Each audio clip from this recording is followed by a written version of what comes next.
Graça e paz, irmãos. Bom dia. Eu gostaria de, nesse tempo que nós não vamos poder estar nos reunindo lá na igreja, né, no nosso culto presencial, tendo em vista que as coisas andam bastante complicadas, quando a gente pensa que elas vão tomar um rumo melhor, elas acabam retornando à estaca zero, e isso tem nos preocupado muito, né, porque se as coisas no mundo já andam do jeito que andam, mesmo nós tendo as igrejas abertas e as pessoas que querem indo aos cultos para ouvir uma palavra, imaginamos que à medida com que isso vai sendo tirado de nós, como que tende a ficar daqui para frente.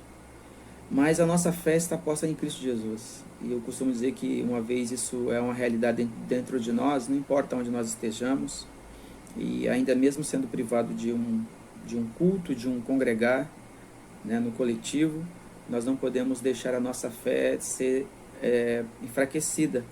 E eu acredito que quem tem essa convicção vai continuar mantendo a sua fé no Cristo vivo, orando, lendo a palavra, meditando nela, para que se possa fortalecer no Senhor. Diante disso, eu queria compartilhar de uma palavra com vocês. Sei que nem todas as pessoas se dão trabalho, às vezes, de parar para ver um vídeo quando ele tem mais que 1 minuto.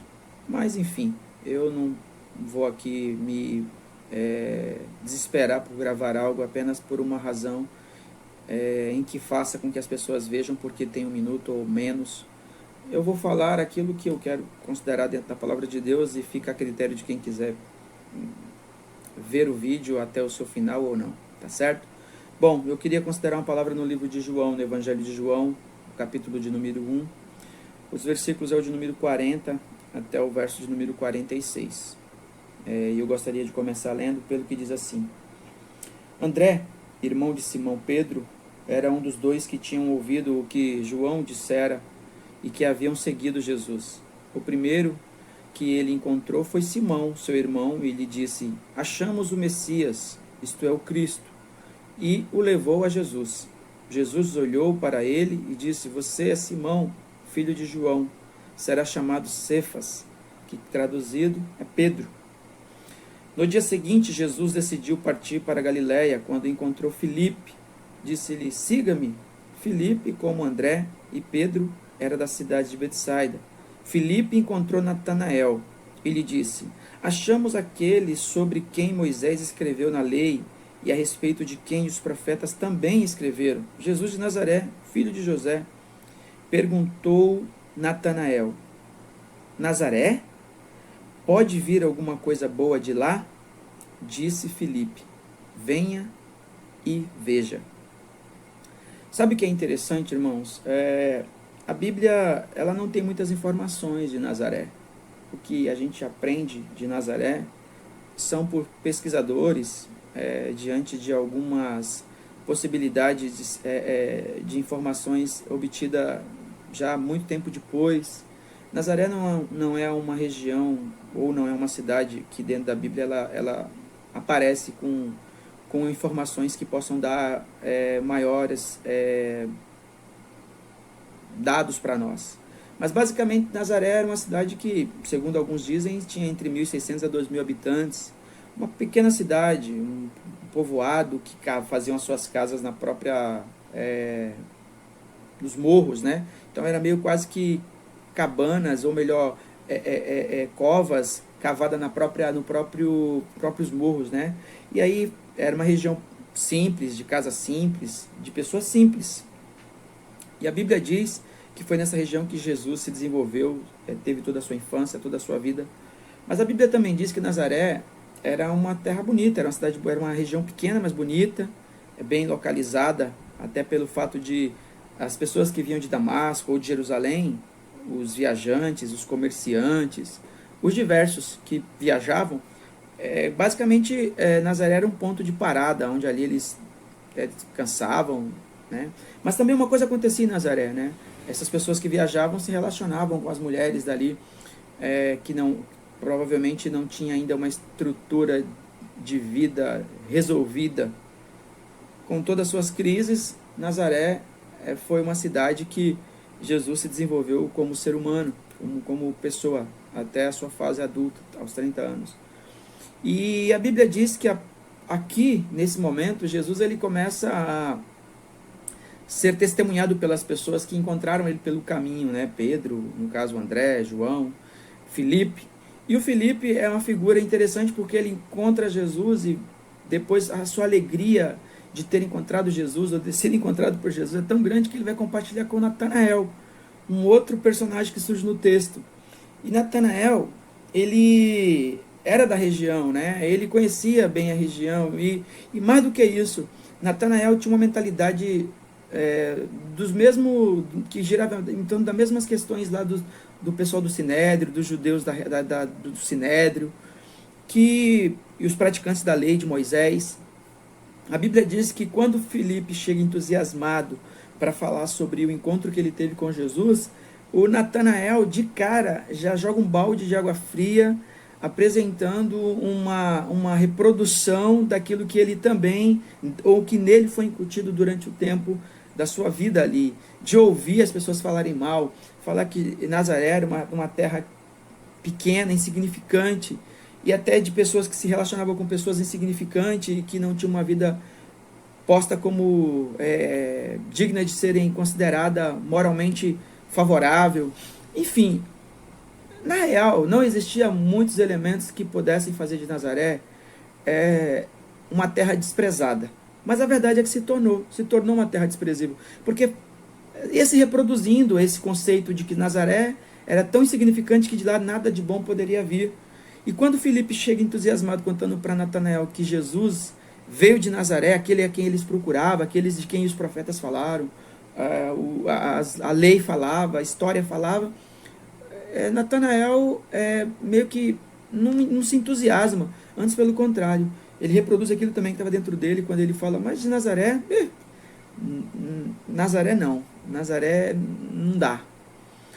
Quando ele diz isso, o Filipe, ele fala, bom, nesse caso, já que você pensa assim, então vem você mesmo e vê. Eu fiquei pensando um pouco nisso, que os testemunhos que Jesus começou a propor das pessoas em relação a ele, no meio desse ambiente, não era suficiente. E que a mentalidade, tanto de quem morava em Nazaré ou de quem não morava em Nazaré, era de uma discriminação sem precedente. As pessoas discriminavam Nazaré. E essa discriminação ela é tanto de dentro para fora quanto de fora para dentro. Porque as pessoas vão criando um conceito, mesmo sem saber por quê. Tem uma historinha que diz que um grupo de cientistas, eles pegaram 5 macacos e colocaram dentro de uma jaula, e eles colocaram um cacho de banana numa altura em que eles tinham que subir numa escadaria para poder chegar a ter acesso a esse cacho de banana. Mas aí diz a história que quando o primeiro macaco dos 5 foi tentar subir para pegar o cacho de banana, o grupo de cientistas jogou um jato de água nos 4 macacos que ficaram embaixo, e logo o que estava em cima desceu, e quando ele desceu, os de baixo espancaram esse macaco, espancaram. Na sequência, outro que tentou também foi espancado e impedido de subir. Passado um tempo, nenhum deles mais queriam ousar subir para poder ter acesso ao cacho de banana. Os cientistas pegaram então e substituíram dos 5, substituíram 2, tiraram 2 dos que estavam lá e colocaram 2 novos. Os 2 que chegaram logo foram tentar. Primeiro um, depois o outro, e sucedeu a mesma coisa. Os outros 3 macacos que estavam lá espancaram, ou 4, primeiro um, e depois o segundo que foi posto lá também foi espancado pelos 4, ou seja, até quem tinha tentado passou a espancar. Passado um tempo, eles foram substituindo de acordo com o tempo que ia passando, ele foi substituindo dos 5, substituiu mais 1, mais 2, e sucedia a mesma coisa, até que o último macaco dos 5, já velho, foi substituído. Já não estavam mais nenhum dos 5 daqueles que primeiro foram colocados ali, mas a prática continua a mesma.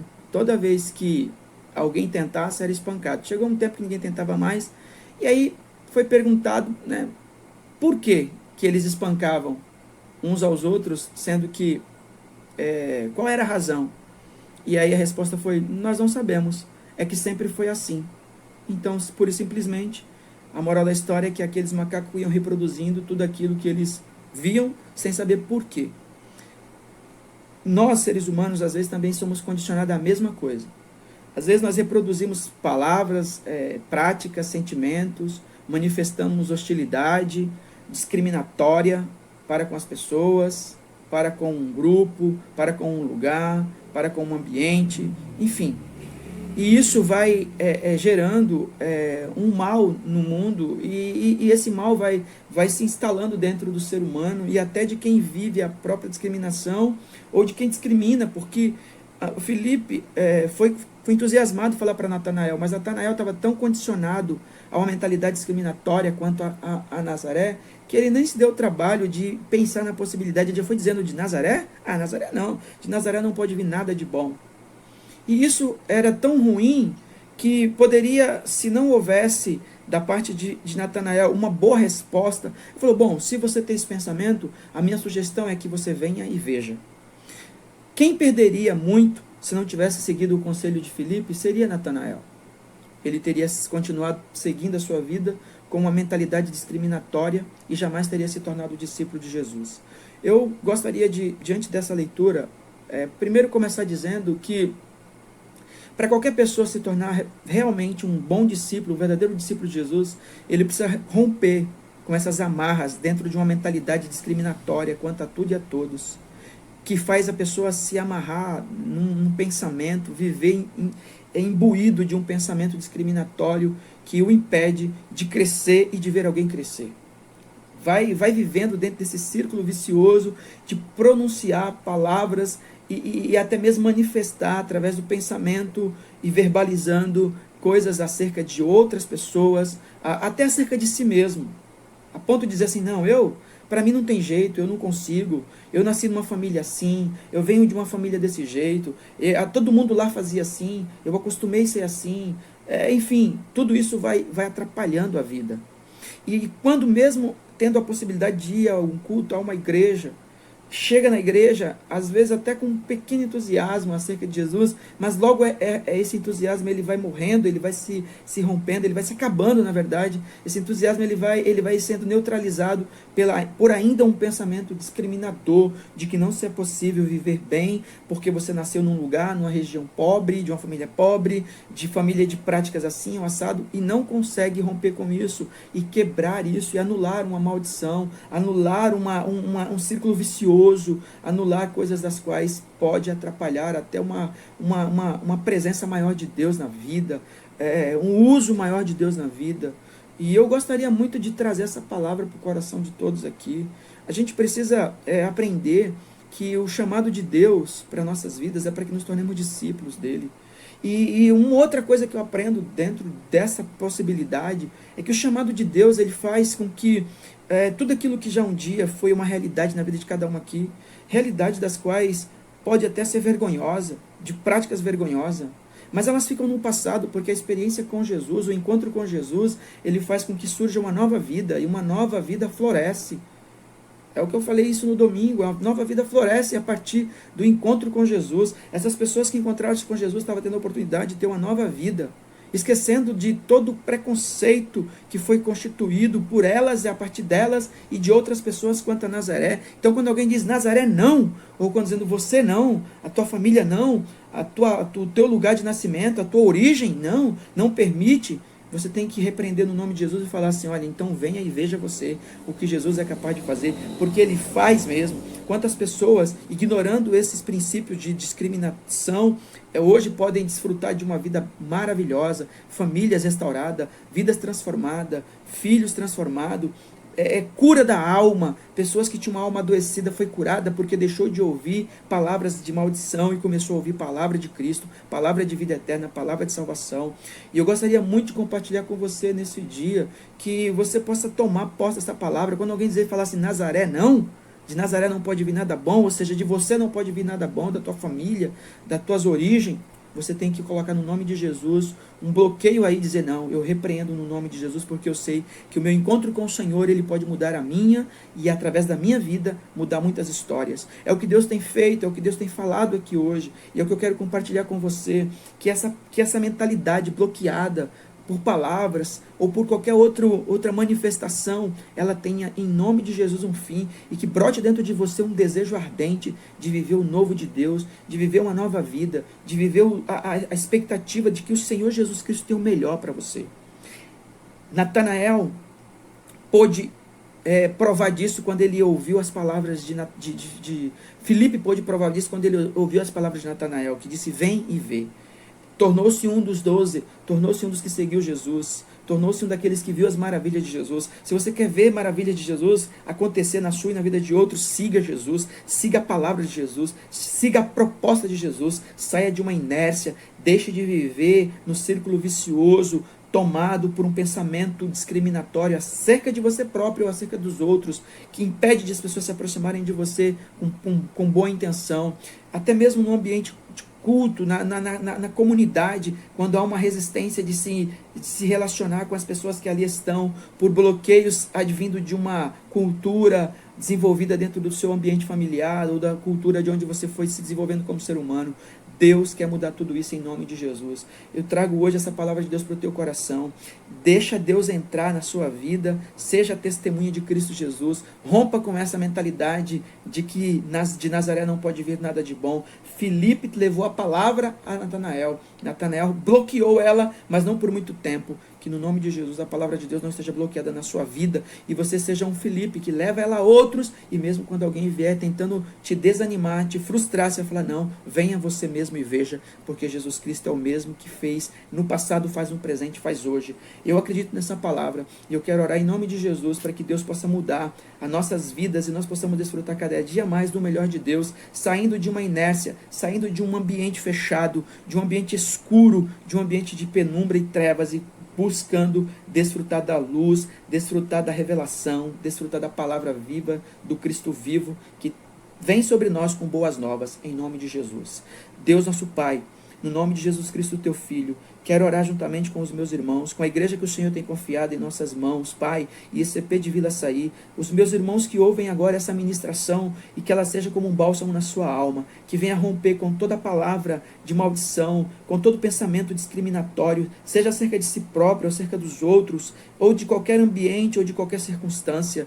Faz brotar no interior de todos, Pai querido, uma nova vida, uma vida que floresce, uma vida que tem a pretensão de desfrutar do melhor do Senhor. Espírito Santo, nesse tempo de crise de pandemia, em que nós estaremos impedidos de nos reunir ainda como igreja num ambiente único, Senhor, mas não como igreja nos mais diversos ambientes. Nessa hora, todos quanto ouvem e meditam nessa palavra, Senhor, possam ressentir o refrigério na alma, o bálsamo do Senhor, que o Senhor venha com cura na vida de todos, que o Senhor venha com cura na mente, no coração e na alma, para viver um novo do Senhor, para viver novas expectativas, rompendo com as barreiras da discriminação, aonde as pessoas possam vir dizer: Nazaré não, você vai dizer sim, sim, da minha família sim, da minha vida sim, há de sair coisas boas em nome de Jesus, porque eu creio no Cristo que me chamou para viver o melhor e viver o novo, em nome do Senhor Jesus Cristo. Deus abençoe esse ICP de Vila Açaí, abençoe as pessoas que porventura vierem ouvir essa ministração, em nome do Pai, do Filho e do Espírito Santo. Obrigado, Deus, que o Senhor nos abençoe